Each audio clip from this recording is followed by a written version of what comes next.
L'idée est d'illustrer au maximum comment concrètement sur le terrain, on peut, avoir une démarche RSE et vouloir atteindre certains, des ODD et donc comment le concrétiser? On parle souvent des ODD, on l'a vu, de manière, générale, vaste, large, mais ça veut dire que toutes nos actions peuvent y contribuer et comment y aller encore plus concrètement et plus fortement?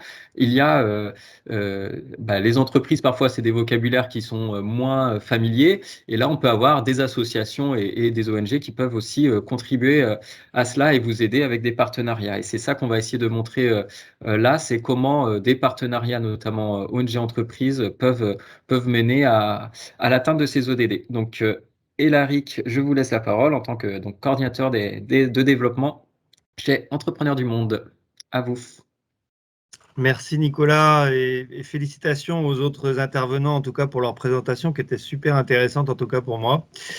Donc moi je m'appelle Élaric Filou, je suis coordinateur des développements chez Entrepreneurs du Monde. Ça fait 7 ans que je suis chez Entrepreneurs du Monde, donc j'ai fait beaucoup de terrain donc directement en Afrique et donc maintenant je suis basé en France.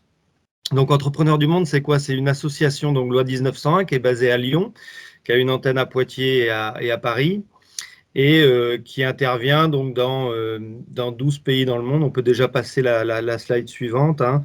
Donc, auprès de personnes en situation de vulnérabilité ou de précarité.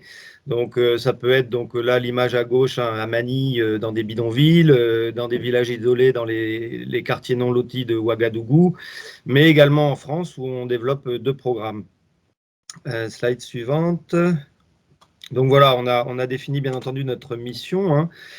Donc, c'est d'aider des femmes et des hommes vulnérables mais audacieux à entreprendre à accéder à l'énergie et à s'adapter au changement climatique.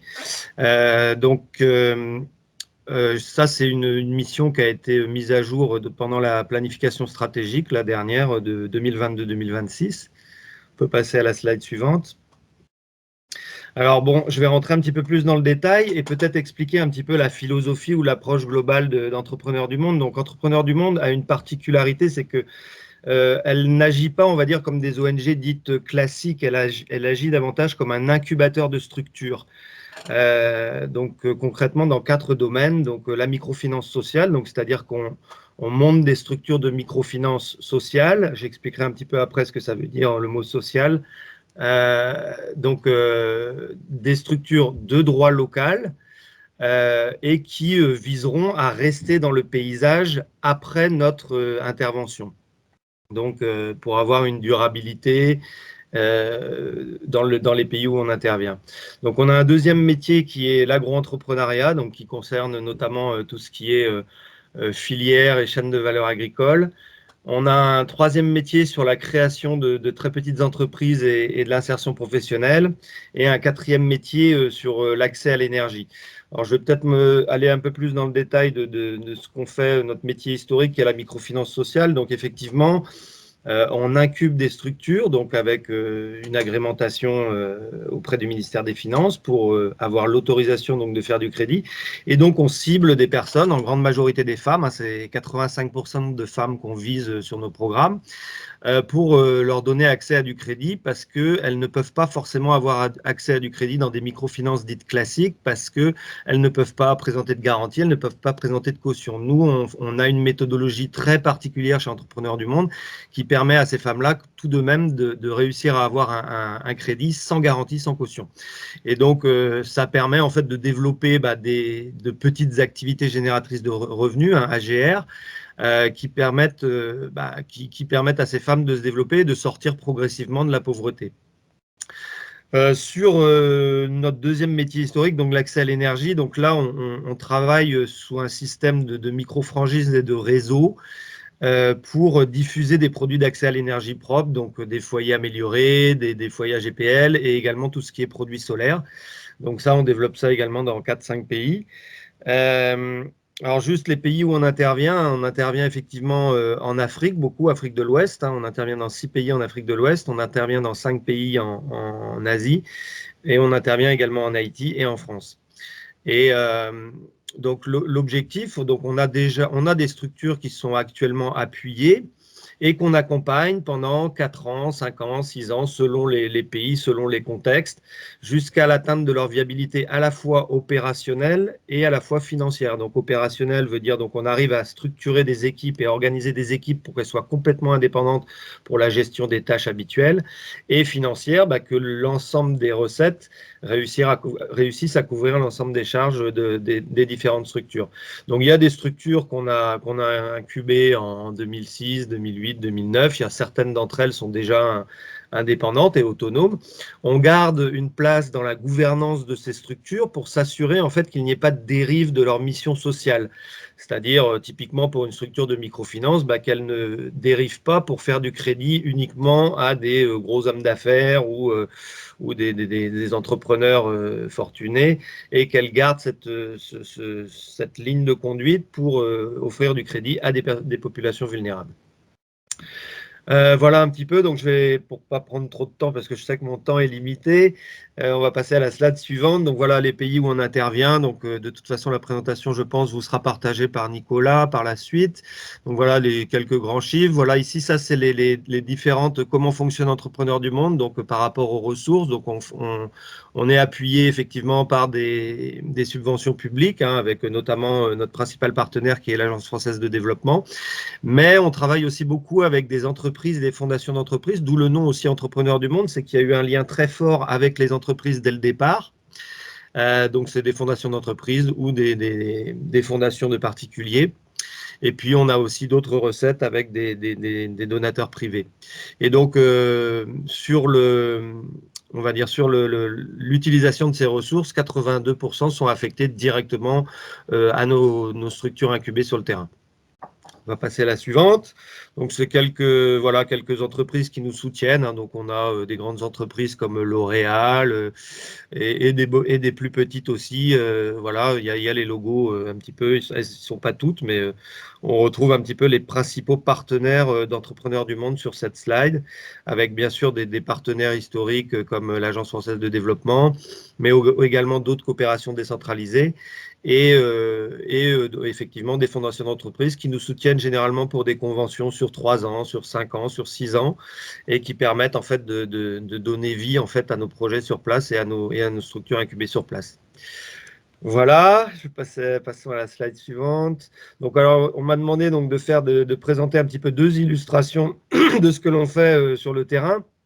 Donc la première illustration, c'est un programme qu'on a incubé qui est une association de droit togolais, donc qui s'appelle Miaodo, et qui travaille dans le secteur de la gestion des déchets. Donc Miaodo, en fait, c'est une structure c'est en fait une entreprise école avec un volet école qui va développer des cursus sur la gestion des déchets, qui n'existe pas du tout d'ailleurs dans le pays et qui n'existe pas même dans la sous-région, pour former au métier de la gestion des déchets.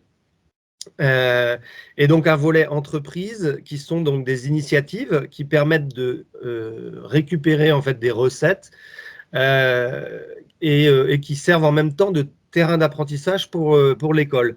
Donc pour donner quelques exemples, il s'agit notamment donc d'un canal de décharge qu'on a aménagé. Donc ça c'était la première situation qu'on avait commencé à mettre en œuvre. Donc on avait installé des grilles parce que sinon tous ces déchets partaient directement en mer.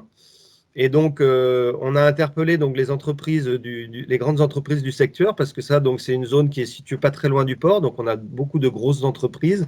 Bon, il y a Simtogo, il y a CMA-CGM, il y a d'autres FH, etc. Donc, des entreprises françaises ou d'ailleurs togolaises qui ont voulu aussi nous appuyer. Je vais y revenir un petit peu après. Et donc on avait tous ces déchets qui partaient à la mer, et donc au Miaodo, c'est proposé donc pour les récupérer et donc les faire soit évacuer, soit les revaloriser. On peut passer, donc il y a eu beaucoup de réflexion avec les entreprises locales pour justement installer un système qui soit pérenne et qui puisse permettre facilement de récupérer ces déchets. Donc ça, voilà, c'est la situation attendue, donc avec la création d'un portique et des filets de récupération de déchets, en remplacement en fait des grilles existantes. On peut passer. Donc on a travaillé notamment avec le CFMI, le Centre de formation au métier de l'industrie, qui a été financé notamment par l'Agence française de développement, et donc qui nous a créé le portique. On peut passer. Donc, on a également travaillé avec la société MEBA donc pour tout ce qui est installation des massifs béton pour le support des portiques et l'installation du rail devant. Ensuite, donc voilà, il y a eu toute la préparation du chantier justement avec les entreprises. On peut passer également. Voilà, donc l'installation du bâtard d'eau avec les grues, etc. On peut passer. Voilà, donc le coulage du béton, on peut passer. Et donc l'installation du portique, hein, donc pour pouvoir récupérer plus facilement les filets qui seront installés après, on peut passer. Voilà le portique et le bâtard d'eau qui sont installés. Et puis donc l'installation des filets de récupération voilà. Et donc ça, donc c'est un projet, hein, c'est une illustration d'un projet qui se fait donc avec des entreprises avec des entreprises donc françaises et togolaises, donc qui nous ont soutenus soit techniquement, soit financièrement. Donc il y a des entreprises donc qui ont aidé à financer le projet pour la fabrication des matériaux, etc., etc. Et donc voilà, c'est une illustration concrète de partenariat en fait avec des structures qui veulent justement intervenir sur leur responsabilité sociétale, parce qu'une partie des déchets aussi provenaient de ces entreprises, et donc avec un système avec des acteurs de terrain. Donc Miaodo, je ne l'ai peut-être pas dit tout à l'heure, mais toutes nos structures sont avec des équipes locales. On a plus de 800 personnes sur le terrain de structures locales qui ont un ancrage territorial, contextuel et une présence sur le terrain qui est assez importante et qui permettent justement de faire du vrai boulot avec les communautés, quoi. Voilà, donc je vais passer à la deuxième illustration sur le second projet. Donc il s'agit d'un programme de création de fermes agroécologiques innovantes. Donc ça, c'est un projet qui est en design, hein. Donc on a déjà déposé ce qu'on appelle une concept note au niveau de l'Agence française de développement et auprès d'autres partenaires. Et le projet a eu une première donc, validation. On attend un dépôt de dossier courant 2022, donc en mars si tout va bien. Et donc l'idée, c'est de créer des fermes agroécologiques innovantes, donc des fermes écoles, hein. On peut déjà passer sur la slide suivante, hein. Donc voilà, c'est un projet qu'on souhaiterait développer sur 36 à 60 mois, ça va être très valable, mais qui ira sans doute plus loin parce que la convention qu'on signe avec l'AFD pour ce genre de projet, c'est des conventions 3 fois renouvelables de 3 ans, donc il peut aller donc jusqu'à 9 ans d'appui. Et donc là, l'objectif en fait de ces fermes écoles agroécologiques, c'est véritablement de réussir une modification ou une transformation des pratiques et des comportements des agriculteurs, des producteurs, des entrepreneurs agricoles en vue d'intégrer l'agroécologie directement dans leurs pratiques quotidiennes de tous les jours. Et donc là, pour ça, on peut passer à la slide suivante aussi. Alors, on veut développer, on a 2 grands axes. Un axe principal sur la ferme école qui va accueillir en fait des producteurs, des entrepreneurs agricoles et qui va développer des cursus de formation centrés véritablement sur l'agroécologie.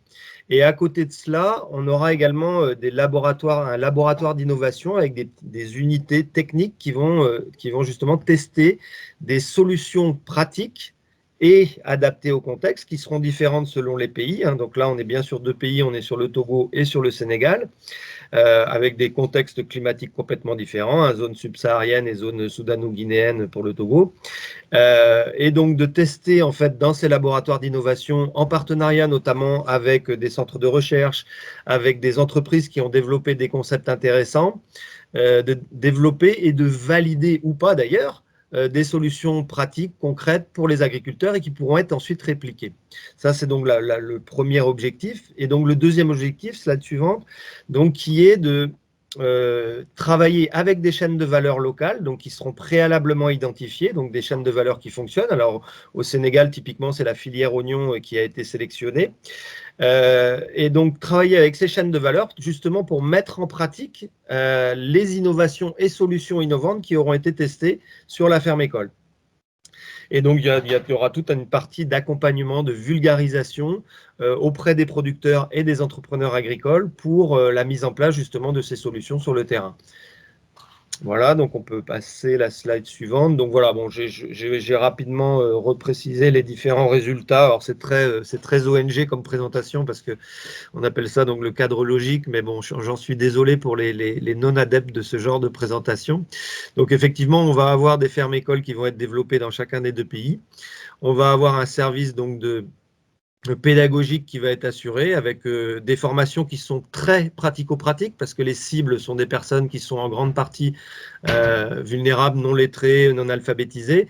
Et donc, le cursus pédagogique prévoit 20 à 30% de cours théoriques sous forme de boîte à images et sinon 70 à 80% pour des réalisations pratiques. Bah, typiquement, si on développe un module sur le compostage, l'après-midi, bah, les apprenants, les participants, en fait, créeront leur propre compostière. Et donc, ce que je disais, donc le résultat 1.3, donc qui est le test de laboratoire de solutions qui sera installé sur chaque ferme-école. Ensuite, sur le résultat 2, donc on va mettre en place aussi, on va créer des synergies avec nos autres métiers, notamment pour la mise en place de services financiers. Donc, typiquement, l'accès au crédit. Hein. Je prends un exemple concret. Si on développe une machine qui permet d'éviter le labour, qui est déstructurant pour le sol, avec des outils qui vont plus décompacter le sol sans retournement de terre, et ben, ces solutions pourront être proposées ensuite aux filières via l'accès à un crédit pour acquérir l'équipement. Voilà, c'est grosso modo une illustration de ce qui peut être fait. Ensuite, donc voilà, ensuite on a été un petit peu vite sur la dernière diapo, mais je pense qu'on veut me couper la chic. C'est vrai que j'ai un peu duré. Perspective de collaboration, alors effectivement, nous, ce qui nous intéresse, notamment avec VG Police Valley, c'est de pouvoir nouer des partenariats justement avec des entreprises. Alors, soit pour développer des solutions que ces mêmes entreprises développent, promeuvent.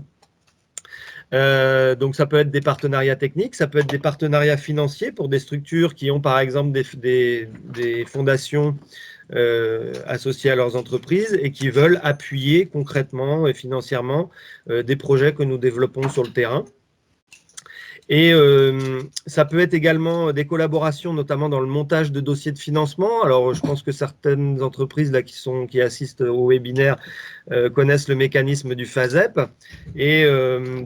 Et donc, du coup, voilà, ça peut être aussi des dossiers communs, parce que donc, le FASEP, c'est des entreprises qui postulent, mais qui ont besoin souvent d'acteurs locaux, comme Entrepreneurs du Monde, pour développer leurs solutions concrètes sur le terrain et s'appuyer en fait sur nos équipes pour diffuser leurs concepts, leurs innovations.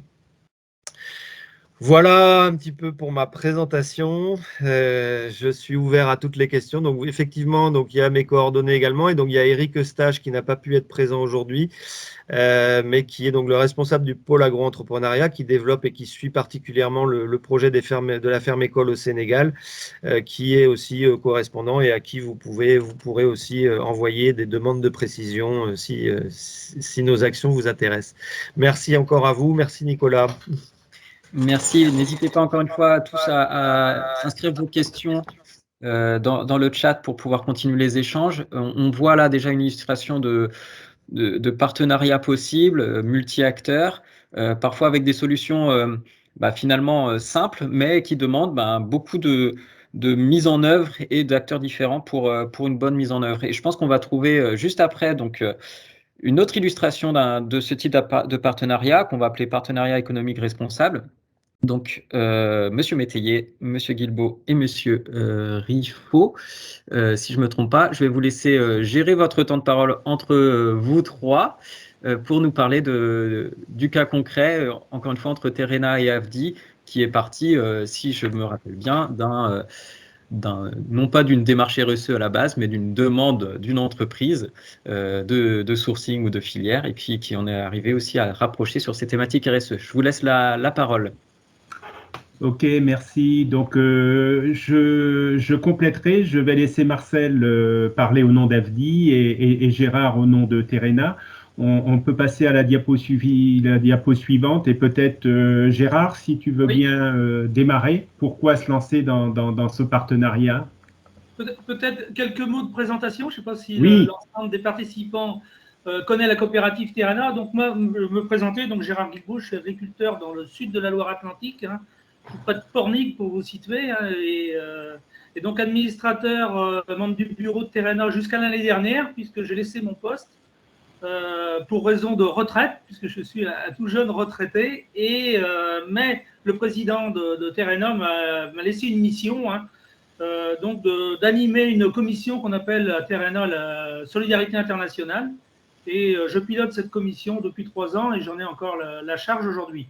Donc, quelques mots pour présenter Terrena. Hein, c'est une coopérative qui est basée sur les Pays de Loire. Hein, son siège est à Ancenis, avec une démarche RSE très forte, hein, puisque nous nous sommes engagés depuis 2008 dans un concept qu'on appelle l'agriculture écologiquement intensive. Hein, à travers cet oxymore, c'est de se dire, c'est d'intensifier l'écologie et de façon à permettre aux agriculteurs de produire plus, mieux, mais avec moins. Donc, en fait, depuis 2008, ben, on travaille sur tout ce qui est attente sociétale. Et vous suivez l'activité comme moi avec la COP 21, la COP 26, et toutes les attentes où les agriculteurs sont directement concernés sur un certain nombre de sujets. Donc Terrena, c'est 21 000 agriculteurs, hein, c'est 13 000 salariés. Et puis, ben, l'objectif, hein, c'est d'agir surtout de nourrir de façon durable, qui sont bien en phase avec l'attente sociétale d'aujourd'hui. Et puis d'offrir en même temps un cadre de travail favorable et épanouissant pour nos salariés, hein, puisqu'on a quand même 14 000 salariés sur la coopérative.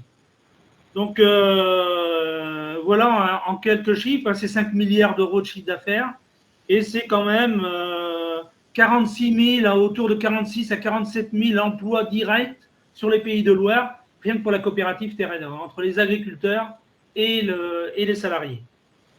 Donc voilà, donc cette présentation rapide, on va la faire donc à 2 voix ou à 3 voix, là, je pense, avec Marcel et puis Bertrand.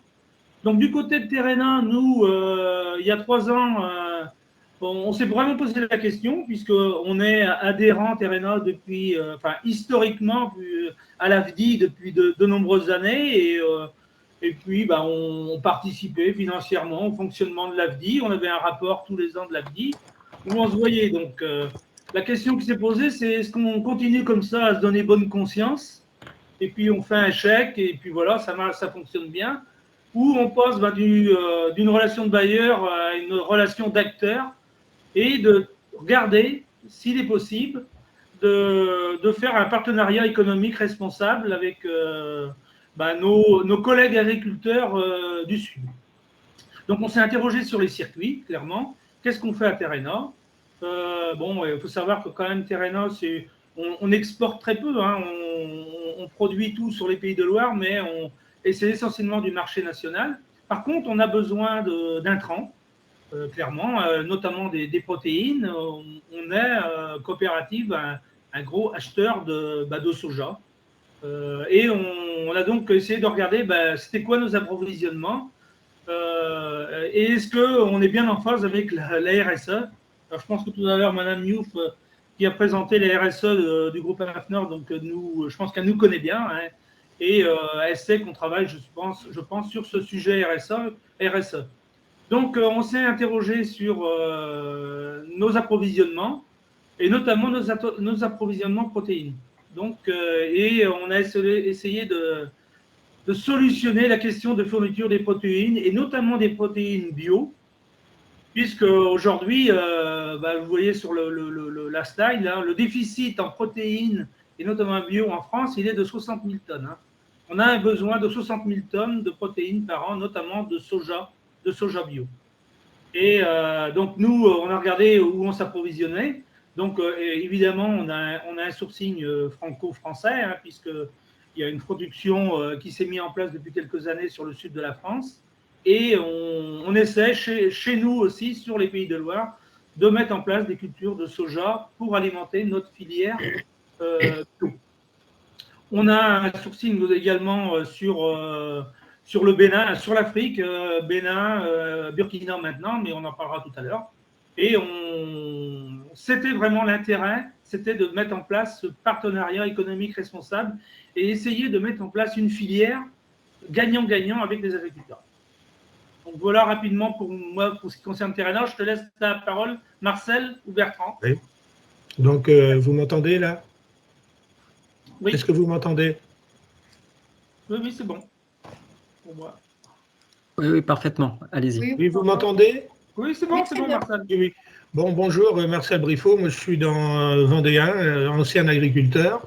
Donc, le réseau AFDI, il s'étend sur toute la France. On intervient dans une quinzaine de pays et auprès de 70 organisations paysannes, essentiellement basées sur le continent africain.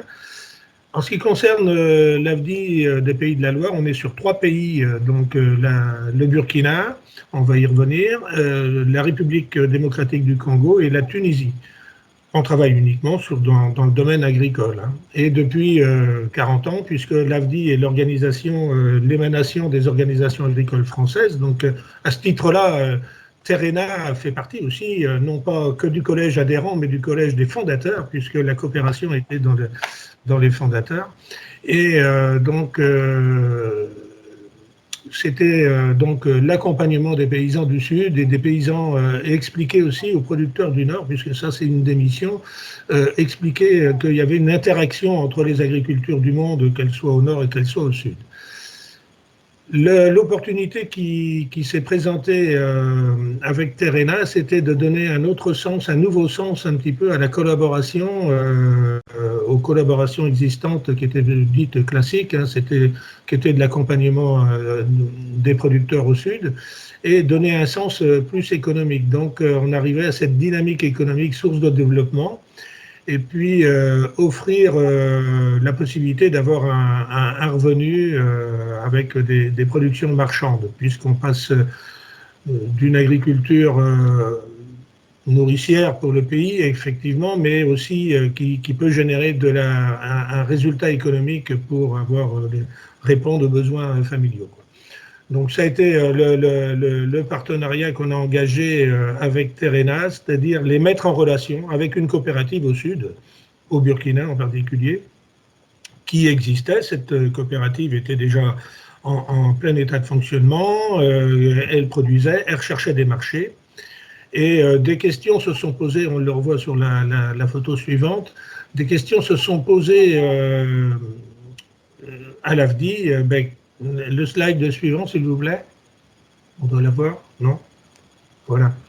Le monde de la solidarité. Pourquoi nourrir des volailles françaises avec des protéines? Il a fallu qu'on aborde cette question-là avec Gérard Guilbault et avec les gens de Terrena, et puis aussi avec nos membres qui étaient des militants, qui avaient un sens du militant, et toute cette question a été posée donc au travers de quel sens on donne à l'importation de soja et pour nourrir des volailles françaises pour des consommateurs français, et quel rôle nous, AFDI, on pouvait avoir. Donc ça a été l'occasion pour nous, en tout cas, c'est l'occasion pour nous d'établir des vrais débats sur l'interaction entre les agricultures, entre les consommateurs, qu'est-ce qu'on veut ici, quel prix ça coûte, et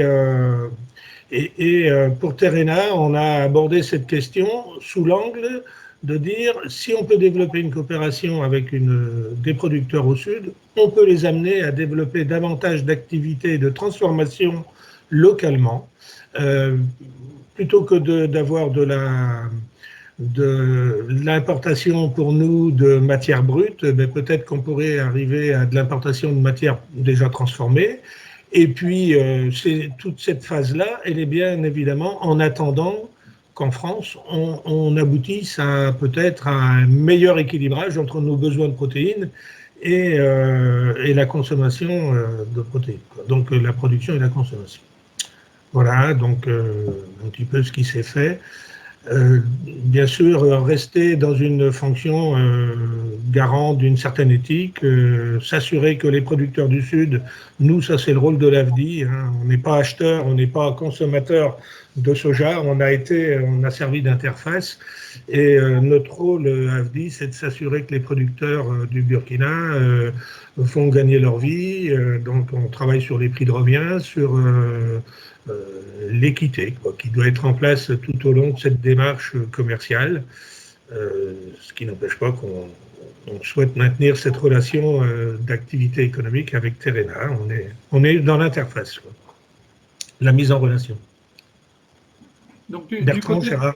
Ouais, du côté de Terrena, donc je vous l'ai dit, hein, on s'est interrogé sur les modes d'approvisionnement actuels de la coopérative et essayer de regarder quels sont les acteurs concernés par ces approvisionnements, en sachant que forcément on s'attaquait à un dossier très, très lourd et particulier à Terrena parce qu'on a des approvisionnements historiques, hein, et il ne faut pas se le cacher. Sur du conventionnel, on est sur des approvisionnements notamment du Brésil et des États-Unis, avec tout ce que ça comporte de problématiques, notamment autour de la déforestation, Amazonie et tous les dossiers que vous connaissez. Hein. Et l'idée étant de se préparer à tout ça et d'engager, d'essayer de trouver d'autres solutions, forcément en interne, parce que l'idée c'est bien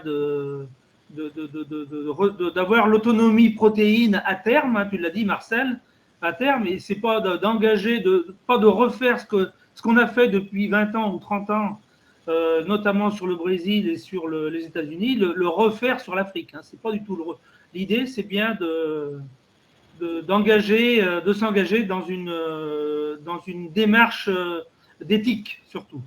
Et surtout, de faire confiance aussi, de faire prendre conscience aussi aux administrateurs et puis au cadre de la coopérative on allait s'engager dans une stratégie d'approvisionnement différente, avec des façons différentes de travailler, de s'approvisionner.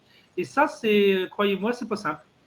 Donc, mais je pense que tout le monde a la volonté d'y arriver.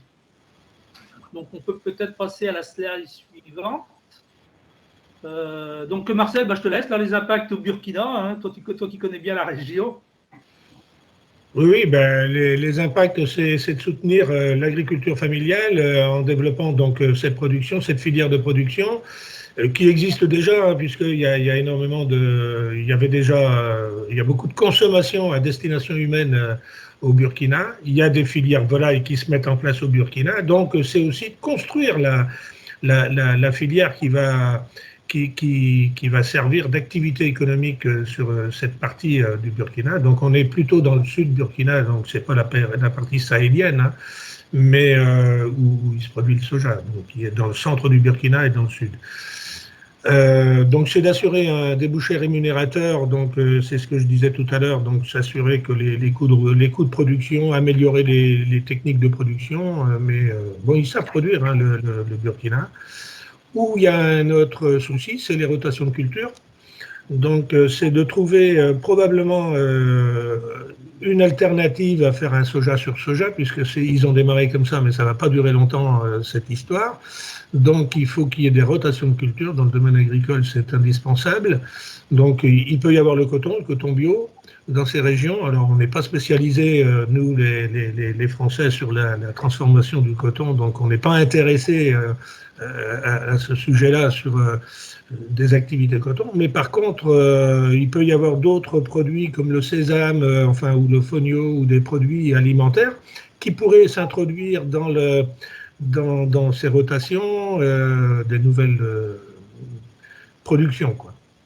Donc les formations techniques, voilà, l'impact environnemental, bien évidemment, on est sur du bio, donc on a travaillé avec EcoCert sur la certification, avec EcoCert sur la certification des parcelles, des producteurs et de la coopérative avec qui on travaille.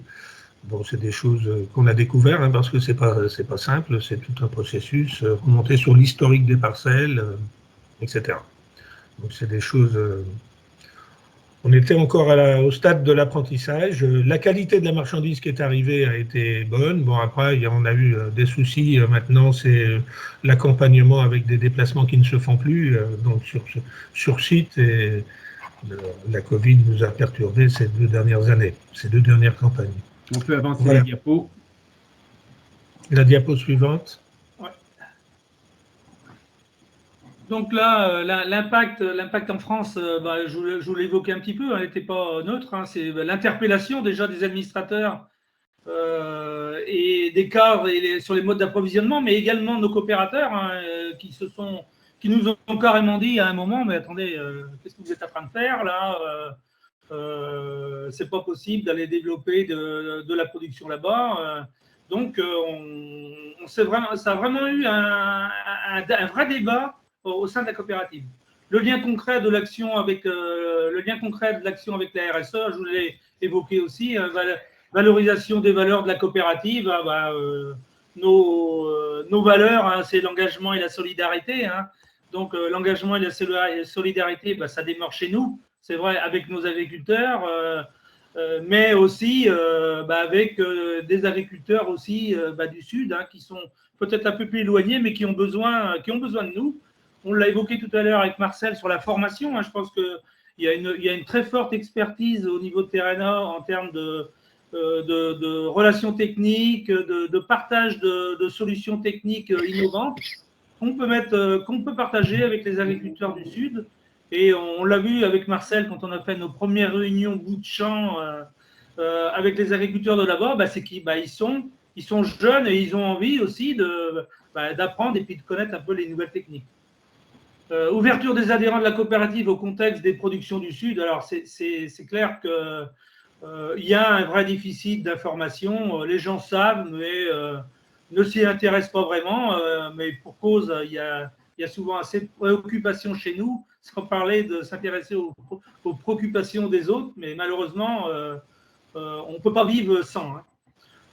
Les questionnements sur l'autonomie de nos productions, c'est clair qu'on sait qu'à 10 ans, l'objectif de Terrena, c'est d'arriver à l'autonomie protéine et que le marché qui peut se développer là-bas n'est peut-être sans doute pas pérenne, mais c'est aussi leur permettre de s'engager dans des synergies, dans des filières pour gagner aussi en autonomie chez eux et puis de travailler à leur propre outil économique. Quoi. Mais si on peut les aider, et on a peut-être 10 ans pour le faire, à mettre en place des nouvelles productions, des nouvelles rotations de culture, des nouvelles techniques et d'approche de l'agriculture, ça sera toujours ça de fait. Marcel, au niveau de l'AFDI? Voilà, donc au niveau de l'AFDI, nous, c'est une opportunité pour renforcer le lien fort qui existe entre les organisations agricoles et nous, ONG, au service du monde agricole du Sud, mais aussi du monde agricole du Nord pour expliquer les enjeux et l'interaction des différentes agricultures. On a trop souvent opposé les agricultures du monde il y a tout le temps moins cher ailleurs. Et il faudra aussi que les gens du Nord acceptent de payer le juste prix dans la mesure où on accepte de défendre des agricultures du Sud, donc c'est-à-dire de payer un vrai prix des marchandises que nous importons. Et ça, c'est quelque chose que je me plais à expliquer à chaque fois que j'en ai l'occasion, parce que c'est important de dire qu'il y aura tout le temps quelqu'un, quelque part sur le monde, qui vendra moins cher que toi parce qu'il est à la veille de déposer le bilan ou de ne pas réussir. Et c'est vrai dans tous les domaines économiques, c'est pas propre à l'agriculture. Donc ça, c'est quelque chose d'important. Donc c'est donc une meilleure compréhension des enjeux économiques entre les filières du Nord et du Sud. Ça, c'est une vraie source de débat qu'on a eu au sein de notre conseil d'administration d'AFDI. Ça n'a pas été simple à aborder ces questions-là. Dernière diapo. Et puis, donc les perspectives qu'on imagine, c'est de passer, on a fait la première expérience avec 100 tonnes qui sont rentrées de cette manière-là, de passer à 500 tonnes, d'entamer une réflexion sur de la transformation locale pour générer une marge plus importante localement, d'imaginer qu'à terme, il n'y aura peut-être plus de flux de marchandises qui viendront du Sud vers le Nord, mais de réfléchir à des débouchés locaux sur place, c'est-à-dire la création de la filière volaille, la création de consommation directement sur place, et de rêver d'une implication des producteurs et des échanges entre les producteurs du Sud et les producteurs du Nord pour vivre, quel que soit l'endroit où on se trouve, de son métier et de son travail, et donc bien faire comprendre aussi au Nord qu'on ne vivra pas chez nous d'une économie au détriment d'une économie au Sud, quoi. Et donc voilà, un petit peu le rêve, l'implication des producteurs du Burkina et du Nord qu'on pourrait avoir ensemble. Alors ça, c'est très important, un peu du côté de Terrena aussi, hein, parce qu'en fait, faut savoir qu'en France, on a besoin du tourteau soja. En fait, pourquoi faire venir de la graine de soja entière alors qu'on pourrait peut-être, et on y travaille actuellement là, avec l'AFDI et certains de nos partenaires, pour pouvoir peut-être engager, quand on aura atteint un niveau suffisant, peut-être de faire une première transformation locale de façon à créer de la valeur, hein, et que la valeur reste bien dans le pays et chez les agriculteurs. Hein. Je vous rappelle, et on le redit avec Marcel aussi quand on fait nos présentations, on est bien sur du commerce équitable, c'est-à-dire avec une vraie valeur dans la poche des agriculteurs, pas des intermédiaires ou des coopératives, mais bien dans la poche des agriculteurs. Et ça, on y veille et on continuera d'y veiller, parce que c'est important. Et si on pouvait faire cette première transformation et puis de réfléchir à d'autres débouchés, hein, Marcel l'a évoqué, notamment sur la nutrition humaine, je pense qu'en France, on peut permettre aussi sur du sésame ou sur du quinoa, peut-être de permettre d'amorcer des filières pour amorcer un marché. Hein.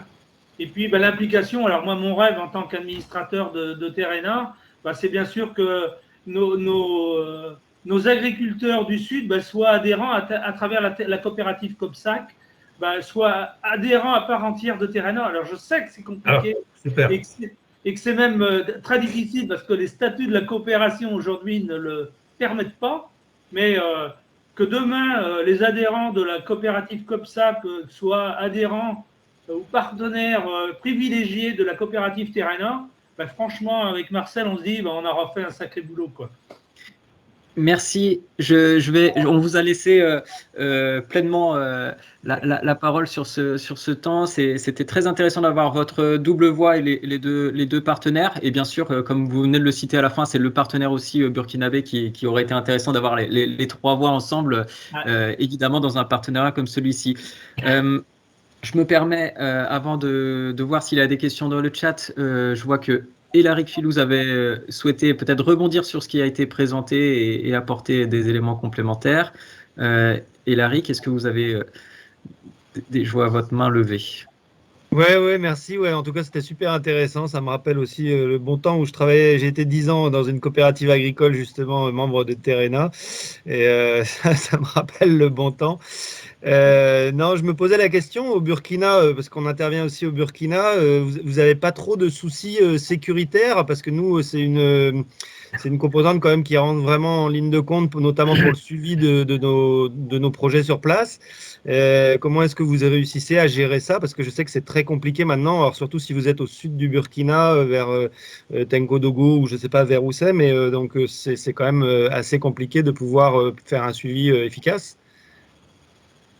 Alors nous sommes dans la région de Founzan, donc c'est au nord de Léo, là.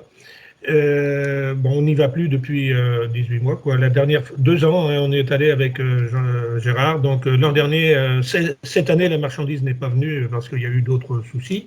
Mais voilà, oui, ça nous inquiète beaucoup parce que quand il n'y a pas l'échange physique à un moment donné, enfin d'aller sur le terrain, de partager correctement, on n'a pas réglé ce problème. Hein. Puis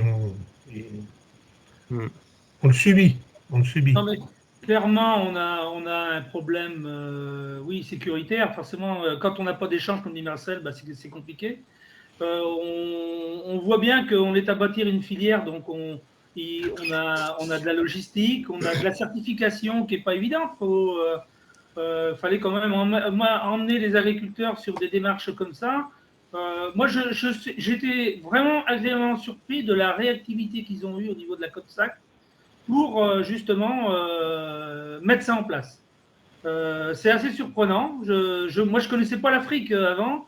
Je vois qu'ils ont été très, très réactifs et on a quand même réussi un premier arrivage qui a été avec une qualité plus que correcte, hein, même si on a eu des petits soucis de chargement de conteneurs, mais ça reste à gommer. Mais ils ont une capacité à mettre des choses en place assez surprenantes, quand même.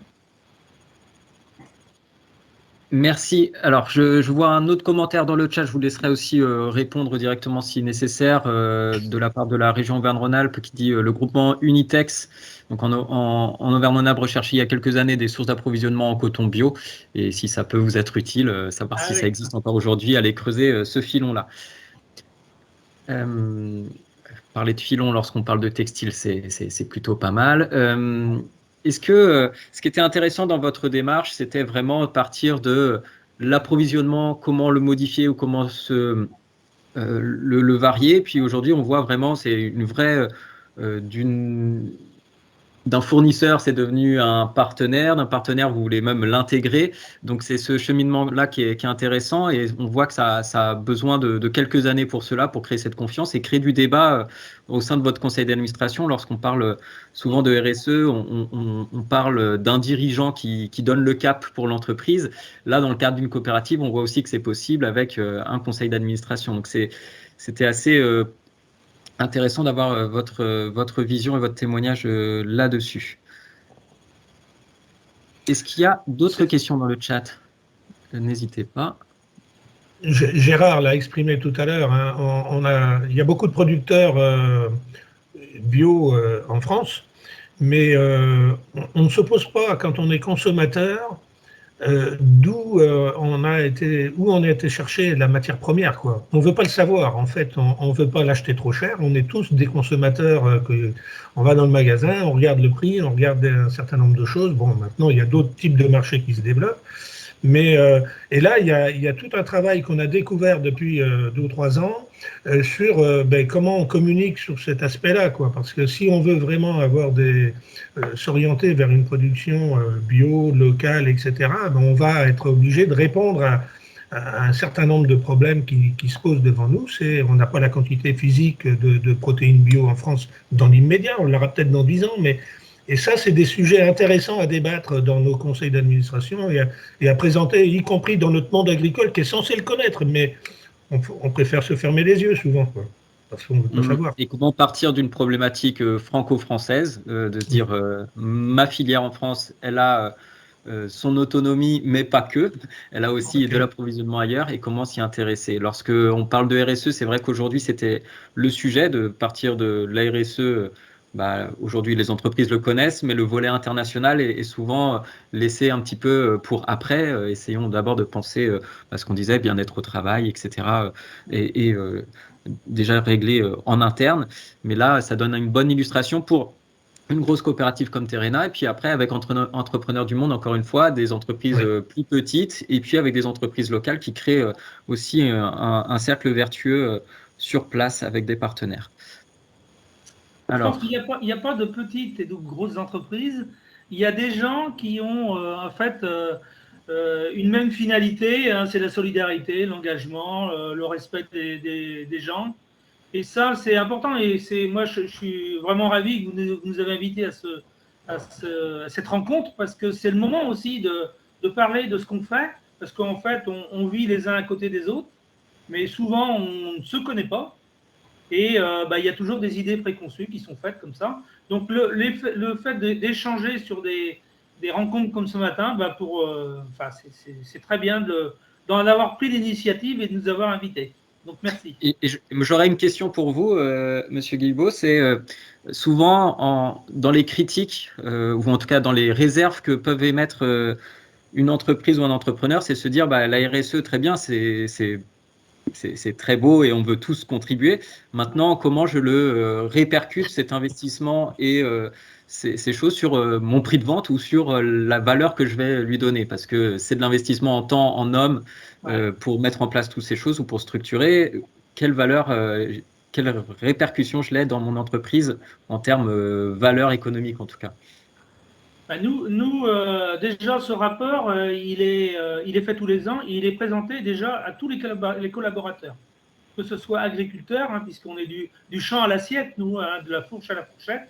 Donc, c'est présenté à tous nos collaborateurs. Et il est présenté à tous nos clients maintenant, puisque Terrena est engagé là, depuis 2008 dans, je vous l'ai dit, de l'agriculture écologiquement intensive. Et on a créé une marque qui s'appelle la Nouvelle Agriculture.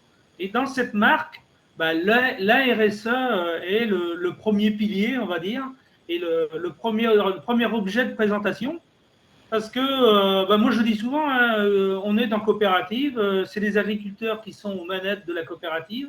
On n'est pas une entreprise du CAC 40, nous. Hein, moi, j'ai quitté la coopérative l'année dernière, mais on a tout laissé, on laisse dans l'entreprise. Quand on quitte l'entreprise, on laisse les capitaux propres, on laisse l'argent qui a été gagné dans la coopérative et réinvesti. Tout est réinvesti dans la coopérative, dans les outils industriels, dans la commercialisation, dans la RSE, mais aussi dans la R&D. On n'en parle pas, mais dans tout ce qui est recherche et développement, notamment pour transformer l'agriculture et permettre aux agriculteurs de se projeter dans les années 2030, là, hein, dans le sujet qu'on entend autour de la COP26, il faut des moyens. Et ça, tout est réinvesti dans cette démarche-là. Donc, la RSE, pour nous, elle est majeure, primordiale, et c'est un moyen de nous faire connaître et de s'obliger à aller chercher les bons indicateurs, parce que ça a été évoqué tout à l'heure par Manu, c'est d'aller chercher les bons indicateurs pour prouver que ce qu'on dit et ce qu'on fait, c'est bien la réalité sur le terrain. Merci. Et une dernière question peut-être pour Élaric, à se dire, tout à l'heure vous avez parlé des conventions que vous signez avec vos partenaires et entreprises. En fait, quelle est la démarche? L'entreprise qui vient vous voir, c'est, comme vous disiez, un Eiffage ou un CMA-CGM qui se dit les alentours du port est un petit peu sale, où il y a des problèmes de déchets, j'essaye de faire un peu de mécénat ou de dons, ou est-ce qu'il y a une vraie démarche aussi liée à la RSE ou une démarche d'entreprise plus large? Quels sont les vecteurs d'inclusion dans vos projets des entreprises? Ah ouais, ils sont multiples, mais c'est vrai que dans ce projet-là, particulièrement Miaodo, là, ça a été un démarchage des entreprises, mais ça a été aussi des entreprises qui sont venues vers nous parce que justement, elles se disaient que il faut qu'on fasse quelque chose par rapport à cette gestion des déchets. On peut pas laisser le tonnage là que nous on ramasse, hein, c'est quand même 4 tonnes par mois qui vont à la mer directement. Hein. Donc c'est pas avec de tout, hein, des animaux morts, des frigos, vraiment de tout. Et il y a eu vraiment une démarche, on va dire, collégiale pour essayer de gérer ce problème de canal de décharge du 4e lac, là. Maintenant, ensuite, nous, entrepreneurs du monde, on a une démarche, alors on n'appelle pas RSE chez nous, c'est plutôt RSO, mais on a un plan d'action hein, à travers un groupe de travail qui s'appelle le GREEN, un groupe de réflexion sur l'écologie et l'entrepreneuriat, justement qui met en place des solutions à la fois sur nos terrains d'intervention, donc en Afrique, en Asie, en Haïti, mais également au sein même du siège d'entrepreneurs du monde par rapport à tout ce qui est, parce que nous, notre impact, notamment carbone, il est lié beaucoup à nos déplacements en avion, hein, parce qu'on est obligé d'aller faire du suivi de terrain, et 80 à 85% de nos émissions sont directement liées à nos déplacements en avion. Donc on essaye de trouver des solutions aussi par rapport à ça, en limitant ou en groupant d'émissions, et également en rachetant également des VER, hein, donc par rapport à la finance carbone. Donc voilà, on a une démarche, nous, propre à Entrepreneurs du Monde. Et sinon, on a une stratégie d'action par rapport aux entreprises avec qui on collabore. On a notamment un groupe éthique aussi hein, qui permettent de sélectionner aussi les entreprises avec qui on veut travailler. Hein. Il y a certaines entreprises qui sont un peu, entre guillemets, blacklistées parce que justement, elles n'ont pas un engagement green, on va dire, assez fort. Voilà un petit peu ce que je peux dire par rapport à la question. Je ne sais pas si j'ai répondu complètement. Non, mais c'est exactement ça, c'est voir comment ça se structure dans chacune des organisations, se dire ce qu'on disait aussi depuis ce matin, hein, c'est essayer d'avoir un cadre pour pouvoir avancer et contribuer. Et puis lorsqu'un partenaire vient, on sait si c'est aligné ou pas avec ses stratégies et essayer d'obtenir des objectifs communs au travers de cela.